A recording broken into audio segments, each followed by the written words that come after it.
Welcome back to Totally Based. I'm Joey Gaskin. Today we got to talk about this article that was written about a Kansas City Chiefs fan who just so happens to be a kid. It's a hit piece article that's calling this kid racist because he was at the game wearing a Native American headdress and because he had his face painted black on one side and red on the other. That somehow makes you racist. I think it's silly that anybody would write an article like this about someone, but let alone write it about a kid. I think you have to really be troubled to do something like that. But this is what the left does. You know, they write these narratives. They want to seed hate. They want to seed racism in our country. So they put out these stories so people get emotional and they start to think these things about people. And it's all just, it's smoke and mirrors. So anyway, let's just get into the article and you guys can see for yourself. All right, again, this comes from Deadspin. The headline of the article is, "The NFL needs to speak out against the Kansas City Chiefs fan and blackface native headdress." Okay, they're doubling up on the racism. Are you going to say anything, Roger Goodell? Again, it says blackface in the article, and I just want to point out they have a picture of this kid here who has his face turned to the side. If he was to turn to the other direction, you would see that his face is painted red. Okay, so they're saying that it's blackface, but that's not even what it is. He's just dressed up like an Indian. I mean, he's a kid. Do you remember being a kid and playing cowboys and Indians? Do you remember that? I mean, for someone to make an article about a child and to call him racist, and not just call him racist against black people, but also call him racist towards Native Americans at the same time, like that's what he was thinking about doing. I mean, that's a lot of effort. So anyway, I'm just getting to this article because I'm heated. I don't like this. It says it takes a lot to disrespect two groups of people at once. But on Sunday afternoon in Las Vegas, a Kansas City Chiefs fan found a way to hate black people and the Native Americans at the same time. If you scroll down, it says it was as if John Gruden's emails had come to life. And here is a tweet. It says, "This Chiefs fan is totally having a normal one." And you can even see in the community notes where it says, "This Kansas City Chiefs fan is not wearing blackface. The other side of his face is painted red, and it's to show the team's colors for the Chiefs," okay? Because their colors are yellow, red, white, and black.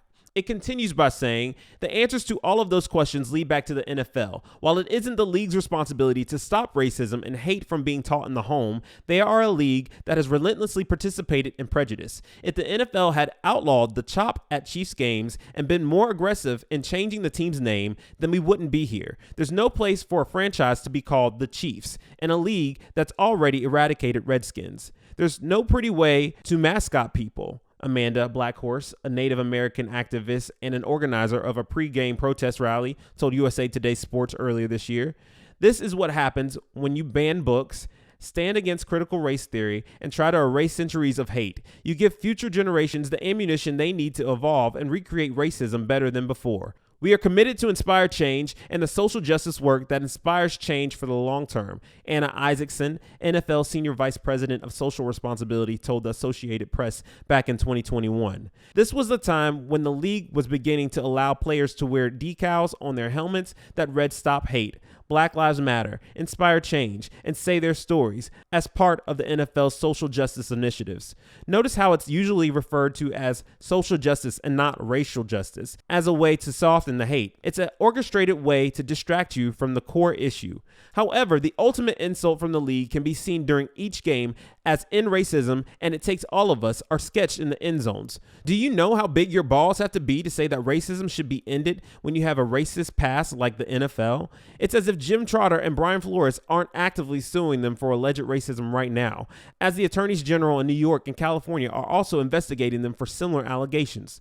The idea that it takes all of humanity to end racism is not only asinine, but insulting and infuriating. By doing that, you're taking away the responsibility and necessity of accountability from the ones who created it and actively participated in it. It's also cruel to expect the oppressed to assist their oppressors in the termination of their own oppression. And if you're wondering if the NFL is delusional enough to believe that their end zone slogans are making a difference, you're correct. The league is beyond sensitive when it comes to their message. In the preseason, there was a rumor floating around that "play football" would be the new motto etched on the field. When Deadspin contacted the league about it, we received a prompt response, 12 minutes, saying otherwise. There's been no change from previous years, beginning with the regular season. Clubs will have an end zone stencils featuring "It takes all of us" and "End racism," wrote Brian McCarthy, the league's vice president of communications, to Deadspin in an email exchange. Play Football was featured for preseason as part of a league initiative. As of now, the league hasn't released a statement on what took place in the stands in Las Vegas on Sunday.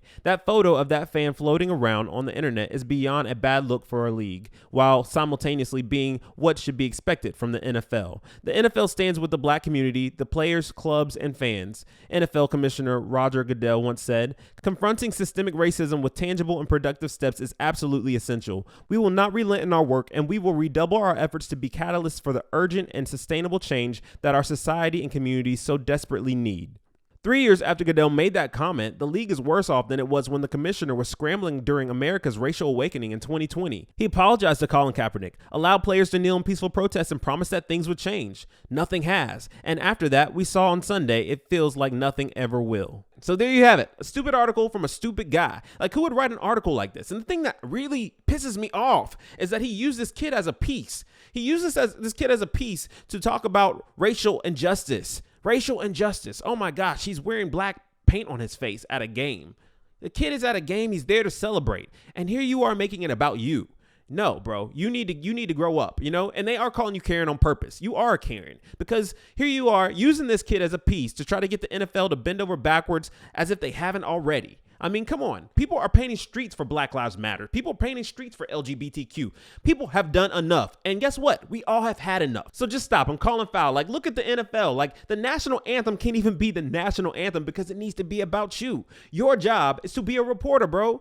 Your job is to be a reporter. You write about the news. I think you're a sports reporter. Write about sports. Instead, you want to write about you, you know? Instead, you want to pick a kid out of a stadium who's enjoying time with his family, who's excited. It may have been his first game. He's excited to be at this game. He's dressed out for his team. And here you are picking on him, making it about you. That's just sad, man. And absolutely, you know what? It makes you weak. So anyways, if you like this video, please like, comment, share, and subscribe. But if you're following Carron Phillips, please unfollow that guy. Peace. So did you like that video? Well, if you did, you can always find more like it right here. And as always, stay tuned here on Totally Based for more news and culture. See you guys.